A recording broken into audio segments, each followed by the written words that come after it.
Hi hello ನಮಸ್ಕಾರ. ಎಲ್ಲರೂ ಹೇಗಿದ್ದೀರಾ? ಐ ಹೋಪ್ ಎಲ್ಲರೂ ಚೆನ್ನಾಗಿದ್ದೀರಾ ಅಂತ ಭಾವಿಸ್ತಾ ವಿಡಿಯೋನ ಶುರು ಮಾಡ್ತಾ ಇದ್ದೀನಿ. After very long time trip ಮುಗಿಸ್ಕೊಂಡು ಬಂದಮೇಲೆ ನಾನು ಇವತ್ತೇ ವ್ಲಾಗ್ ಶುರು ಮಾಡ್ತಾ ಇರೋದು. ನಾವಿವತ್ತು ಮೈಸೂರಲ್ಲಿದ್ದೀವಿ. ನನ್ನ ಹಸ್ಬೆಂಡ್ ಅಕ್ಕ ಅವ್ರ ಮನೆಯಲ್ಲಿ ಪಿತೃಪಕ್ಷ ಹಬ್ಬ ಮಾಡ್ತಾರೆ. ಸೊ ಹಾಗಾಗಿ ಇವತ್ತು ನಾವು ಕೂಡ ಹಬ್ಬಕ್ಕೆ ಜಾಯ್ನ್ ಆಗಿದ್ದೀವಿ. ಬೆಳಿಗ್ಗೆ ಬೇಗನೆ ಹೊರಟ್ವಿ, ಒಂದು 6:30 ಸುಮಾರಿಗೆ ಟೈಮಿಗೆ. ಸೊ ಬಂದು ತಿಂಡಿ ಎಲ್ಲ ಮುಗಿಸ್ಕೊಂಡು ಅಡುಗೆ ಕೆಲಸಗಳಿಗೆ ಪ್ರಿಪ್ರೇಷನ್ ನಡೀತಾ ಇದೆ.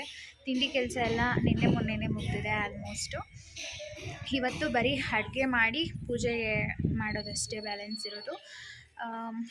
ಚಿಕ್ಕಪ್ಪ ಎಲ್ಲರೂ ಹೊರಗಡೆ ಹೋಗಿದ್ದಾರೆ ಐಟಮ್ಸ್ ಎಲ್ಲ ತೊಗೊಂಬರೋದಕ್ಕೆ ಅಂತ. ಆ್ಯಸ್ ಯೂಶ್ವಲ್ ಹುಡುಗರು ಆಟ ಆಡೋದ್ರಲ್ಲಿ ಬ್ಯುಸಿ ಇದ್ದಾರೆ.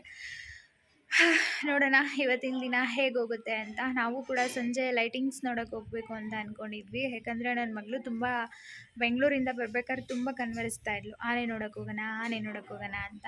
ಸೊ ಅವ್ರನ್ನ ಹೊರಗಡೆ ಕರ್ಕೊಂಡು ಹೋಗಬೇಕು.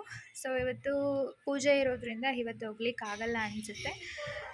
ಇನ್ನೇನೇ ಇದ್ರೂ ದಸರಾ ದರ್ಬಾರ್ ಏನೇ ಇದ್ರೂ ನಮ್ಮದು ನಾಳೆ. ಸೊ ನೋಡೋಣ ಹೇಗಿರುತ್ತೆ ಅಂತ. ನೀವು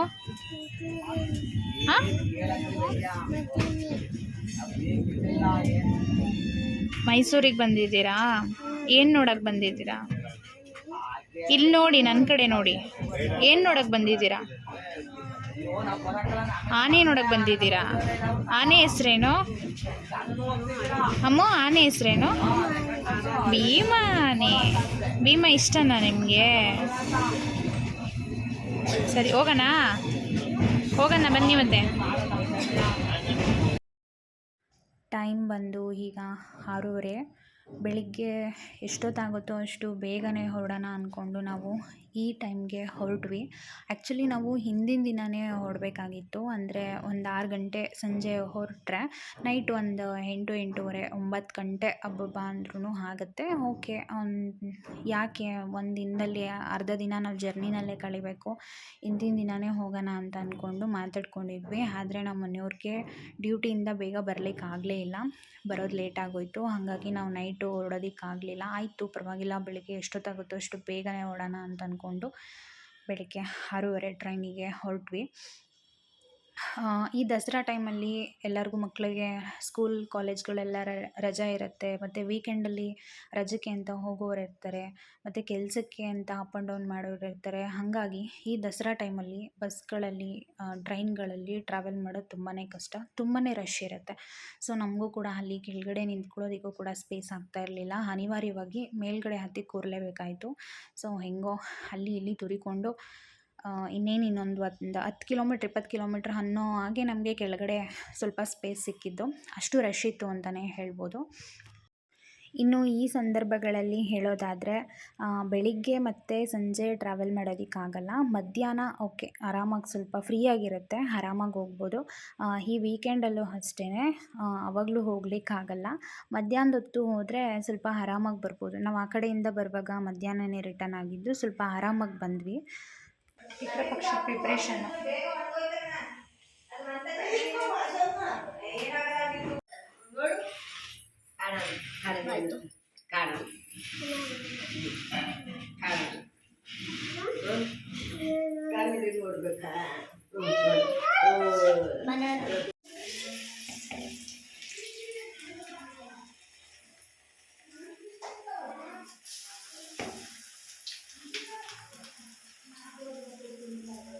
ನಾನು ಸಿಕ್ಕೆ ತೊಗೊಂಡು ಬಂದಿಲ್ಲ ನೋಡಿ. ನಾವು ಆ್ಯಕ್ಚುಲಿ ಒಂದು 2 ದಿನ ಮುಂಚೆ ಬಂದಿದ್ದಿದ್ರೆ ತಿಂಡಿ ಮಾಡೋದನ್ನೆಲ್ಲ ಶೂಟ್ ಮಾಡ್ತೀವಿ. ಅಂದರೆ ಏನೇನು ತಿಂಡಿ ಮಾಡ್ತಾರೆ ಅನ್ನೋದೆಲ್ಲ ತೋರಿಸ್ತೇನೆ. ಹೋದ ವರ್ಷ ಇಲ್ಲೇ ಇದ್ದಿದ್ದರಿಂದ ಎಲ್ಲ ನೋಡಿದ್ವಿ, ಈ ವರ್ಷ ಬರೋಕ್ಕಾಗಲಿಲ್ಲ. ಚಕ್ಲಿ, ನಿಪ್ಪಟ್ಟು, ಕಜ್ಜಾಯ, ಚಕ್ಕಿ ಉಂಡೆ, ಕೋಡುಬಳೆ ಎಲ್ಲ ಮನೆಯಲ್ಲೇ ಮಾಡಿ ಇಡಬಂದು. ಇನ್ನೂ ಅಡುಗೆ ಮಾಡಿಲ್ಲ, ನಾನ್ ವೆಜ್ ಮಧ್ಯಾಹ್ನ ಶುರು ಮಾಡಿ. ಈಗ ಬೋಂಡ ಮತ್ತು ಕುಕ್ಕರ್ ಒಂದು ಬಿಟ್ಟರೆ ಏನಿಲ್ಲ. ಅದೇ ಅಲ್ಲಿ ಹಾರು ಬಂದಿದೆ ತೊಳ್ದಿಟ್ಟರು ನೋಡಿ, ಸಿಗ್ತಾ ಈ ಹಬ್ಬದಲ್ಲಿ ಮುಖ್ಯವಾಗಿ ಮಾಡುವಂಥದ್ದೇ ನಾನ್ ವೆಜ್ಜು. ನಾವು ಕೂಡ ಇಲ್ಲಿ ಮಟನ್ ಸಾಂಬಾರ್, ಚಿಕನ್ ಗ್ರೇವಿ, ಅನ್ನ ಮತ್ತು ಮುದ್ದೆನ ಮಾಡೋದಕ್ಕೆ ರೆಡಿ ಮಾಡ್ಕೊತಾ ಇದ್ವಿ. ಸುಮಾರು ಒಂದು ಮಧ್ಯಾಹ್ನನೇ ಆಗಿತ್ತು. ಒಂದು 1 ಗಂಟೆ ಸಮಥಿಂಗ್ ಅನಿಸುತ್ತೆ. ಅಡುಗೆ ಕೆಲಸ ಬಂದು ಬೇಗ ಮುಗಿಸ್ಕೊಂಡ್ರೆ ಮಿಕ್ಕಿದ ಸಣ್ಣ ಪುಟ್ಟ ಕೆಲಸ ಏನೇ ಇದ್ದರೂ ಕೊನೆಯಲ್ಲಿ ಮಾಡ್ಕೋಬೋದು ಅಂತ ಬೇಗನೆ ಶುರು ಮಾಡಿದ್ವಿ. ಜಾಸ್ತಿ ಕ್ವಾಂಟಿಟಿನಲ್ಲಿ ಕೂಡ ಮಾಡಬೇಕಿತ್ತು. ಹಾಗಾಗಿ ಜಾಸ್ತಿ ಟೈಮ್ ತೊಗೊಳುತ್ತೆ ಅಂತಲೇ ಬೇಗನೆ ಶುರು ಮಾಡಿದ್ದಿದ್ದು. ಇನ್ನೂ ನಾನು ಈ ಅಡುಗೆ ರೆಸಿಪಿ ಎಲ್ಲ ಕಂಪ್ಲೀಟಾಗಿ ಶೂಟ್ ಮಾಡ್ಕೊಂಡಿಲ್ಲ. ಬಿಕಾಸ್ ಈ ಸಲ ಒಂದು ಮಿಸ್ಟೇಕ್ ಏನಂತಂದರೆ ನನ್ನ ಸ್ಟಿಕ್ಕು ಮತ್ತು ಮೈಕು ಎಲ್ಲ ಮನೆಯಲ್ಲೇ ಬಿಟ್ಬಿಟ್ಟು ಹೋಗಿದ್ದೆ. ಮರ್ತ್ಕೊಂಡು ಹೋದ್ನೋ ಅಥವಾ ಹೊರಡೋ ಗಡಿಬಿಡಿಗೆ ಬಿಟ್ಬಿಟ್ಟು ಹೋದ್ನೋ ಏನೋ ಗೊತ್ತಿಲ್ಲ. ಬಟ್ ತೊಗೊಂಡು ಹೋಗೋದನ್ನ ನಾನು ಮಿಸ್ ಮಾಡಿದ್ದೆ. ಹಾಗಾಗಿ ನಾನು ಕಂಪ್ಲೀಟಾಗಿ ಇದೆಲ್ಲ ಶೂಟ್ ಮಾಡ್ಕೊಳ್ಳೋದಕ್ಕಾಗಿಲ್ಲ. ಯಾಕಂದರೆ ನನ್ನ ಫೋನ್ ಸಪೋರ್ಟ್ ಮಾಡ್ತಾ ಇರಲಿಲ್ಲ. ಎಲ್ಲೇ ಫಿಕ್ಸ್ ಮಾಡಿದ್ರೂ ಅದು ಜಾರಿ ಜಾರಿ ಬೀಳ್ತಾ ಇತ್ತು. ಅದು ನನಗೊಂಥರ ಇರಿಟೇಟ್ ಆಗ್ತಾಯಿತ್ತು. ಇದು ಎಲ್ಲಿ ಫಿಕ್ಸ್ ಮಾಡಿದ್ರೂ ಕರೆಕ್ಟಾಗಿ ಕುತ್ಕೋತಿಲ್ವಲ್ಲ ಅಂದ್ಬಿಟ್ಟು ಝೂಮ್ ಇನ್ ಝೂಮ್ ಔಟ್ ಎಲ್ಲ ಕರೆಕ್ಟಾಗಿ ಆಗ್ತಿರಲಿಲ್ಲ. ಸೊ ಹಾಗಾಗಿ ನಾನು ವೀಡಿಯೋ ಕಡೆ ಜಾಸ್ತಿ ಫೋಕಸ್ ಮಾಡಿದ್ರೆ ಅಲ್ಲಿ ಕೆಲಸ ಆಗಲ್ಲ, ನಿಧಾನ ಆಗಿಬಿಡತ್ತೆ ಅಂತ ಹೇಳಿ ಇದನ್ನು ನೆಗ್ಲೆಕ್ಟ್ ಮಾಡಬೇಕಾಯ್ತು. ಅದಲ್ಲದೆ ನಮ್ಮ ಮನೆಯವ್ರು ಕೂಡ ಸಂಜೆ ಆಗ್ತಿದ್ದಾಗೆ ಹೊರಗಡೆ ಹೋಗ್ಬಿಟ್ಟಿದ್ರು ಲೈಟಿಂಗ್ಸ್ ನೋಡೋಕ್ಕೆ ಅಂತ. ಇಲ್ಲಿ ನಾನೇ ಕ್ಯಾಮ್ರಾ ಸೆಟ್ ಮಾಡ್ಕೋಬೇಕು, ನಾನೇ ಅಲ್ಲಿ ಕೆಲ್ಸಕ್ಕೂ ಇನ್ವಾಲ್ವ್ ಆಗಬೇಕು ಅಂತಂದಾಗ ಸ್ವಲ್ಪ ಕಷ್ಟನೇ. ತುಂಬ ನಿಧಾನ ಆಗಿಬಿಡತ್ತೆ, ಕೆಲ್ಸದ ಕಡೆ ಕಾನ್ಸಂಟ್ರೇಟ್ ಮಾಡೋದಕ್ಕಾಗಲ್ಲ. ಸೊ ನನಗೆ ಪ್ರತಿ ಸಲ ಹೀಗೆ ಆಗುತ್ತೆ. ಊರಿಗೆ ಹೋದಾಗಲೇ ಆಗಿರ್ಬೋದು ಅಥವಾ ಯಾವುದಾದ್ರೂ ಹಬ್ಬಗಳಲ್ಲೇ ಆಗಿರ್ಬೋದು, ನಾನು ವೀಡಿಯೋ ಮಾಡ್ಕೋಬೇಕು, ವೀಡಿಯೋ ಕ್ಲಿಪ್ಪಿಂಗ್ಸ್ ತೊಗೋಬೇಕು ಅನ್ನೋದು ಮರ್ತೇ ಹೋಗ್ಬಿಟ್ಟಿರುತ್ತೆ. ಮತ್ತು ಕೆಲಸ ಏನಾದರೂ ಸ್ಲೋ ಆದಾಗ ಈ ವಿಡಿಯೋದು ಬಿಟ್ಟಾಕ್ಬಿಟ್ಟು ಫಸ್ಟ್ ಕೆಲ್ಸದ ಕಡೆ ಕಾನ್ಸಂಟ್ರೇಟ್ ಮಾಡಬೇಕು ಅನ್ನೋ ಥರ ಆಗಿಬಿಡುತ್ತೆ. ಸೊ ಹಾಗಾಗಿಯೇ ನಾನು ಕಂಪ್ಲೀಟಾಗಿ ಇನ್ವಾಲ್ವ್ ಆಗೋದಕ್ಕಾಗ್ತಿಲ್ಲ ಅಂತಲೇ ಹೇಳ್ಬೋದು. ಇನ್ನು ಈ ಹಬ್ಬದ ಬಗ್ಗೆ ನಾನು ಜಾಸ್ತಿ ಹೇಳೋದೇನು ಬೇಕಾಗಿಲ್ಲ ಅಂತ ಅಂದ್ಕೊತೀನಿ. ಇದು ಸಾಮಾನ್ಯವಾಗಿ ಎಲ್ರಿಗೂ ಗೊತ್ತೇ ಇರುತ್ತೆ. ನಾನು ಈ ಹಬ್ಬಕ್ಕೆ ನನ್ನ ಮದುವೆ ಆದಮೇಲೇ ನಾನು ಅಟೆಂಡ್ ಆಗ್ತಿರೋದು.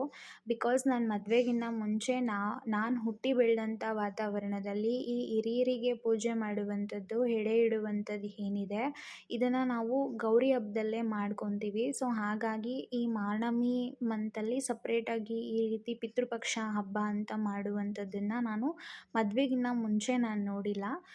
ಮದುವೆ ಆದಮೇಲೇ ನೋಡ್ತಿರುವಂಥದ್ದು. ನಾನು ಕೂಡ ಅದರಲ್ಲಿ ಒಂದು ಭಾಗ ಆಗಿ ಭಾಗವಹಿಸ್ತಿರುವಂಥದ್ದು.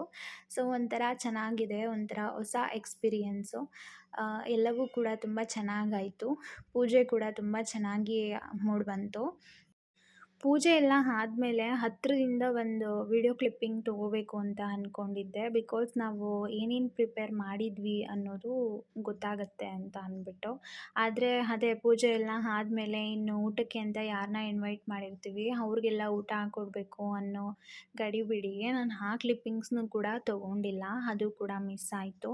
ಇನ್ನು ಎಲ್ರಿಗೂ ಗೊತ್ತೇ ಇದೆ ನಾವು ಮನೆಯಲ್ಲಿ ಏನು ಅಡುಗೆ ಮಾಡಿರ್ತೀವಿ ನಾನ್ ವೆಜ್ಜು.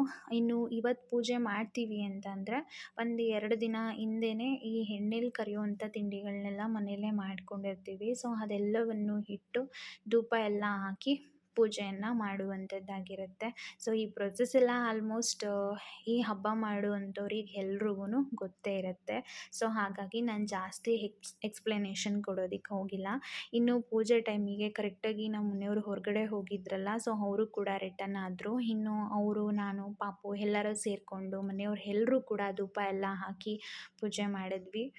ಮುಂದಿನ ವರ್ಷಗಳಲ್ಲೇನಾದರೂ ನಾವು ಒಂದು 2-3 ದಿನ ಮುಂಚೆನೇ ಹೋಗೋ ಹಾಗೇನಾದರೂ ಆಯಿತು ಅಂತಂದರೆ ಈ ಹಬ್ಬದ ಪ್ರಿಪ್ರೇಷನ್ ಹೇಗಿರುತ್ತೆ ಅನ್ನುವಂಥದ್ದನ್ನು ನಾನು ಕಂಪ್ಲೀಟಾಗಿ ತೋರಿಸುವಂಥ ಪ್ರಯತ್ನವನ್ನು ಮಾಡ್ತೀನಿ. ಚಿನ್ನಮ್ಮ ಆ ಚಂದವೇ ಗೊಂಬೆಗಳು ಯಾಕೆ ಚಿನ್ನಮ್ಮ ಇದು ಬೇಡ ಚಿನ್ನಮ್ಮ ಇದು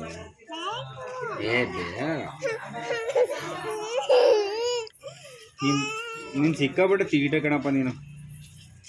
ಚಿನ್ನಮ್ಮ ಬೆಂಗಳೂರಲ್ಲಿ ಇದ್ದಷ್ಟು ದಿನ ಯಾವಾಗ ಮೈಸೂರಿಗೆ ಹೋಗೋಣ, ಲೈಟಿಂಗ್ಸ್ ನೋಡೋಕೆ ಹೋಗೋಣ, ಆನೆ ನೋಡಬೇಕು, ಭೀಮ ನೋಡಬೇಕು ಅಂತ ತುಂಬಾ ಕನ್ವರಿಸ್ತಿದ್ರು.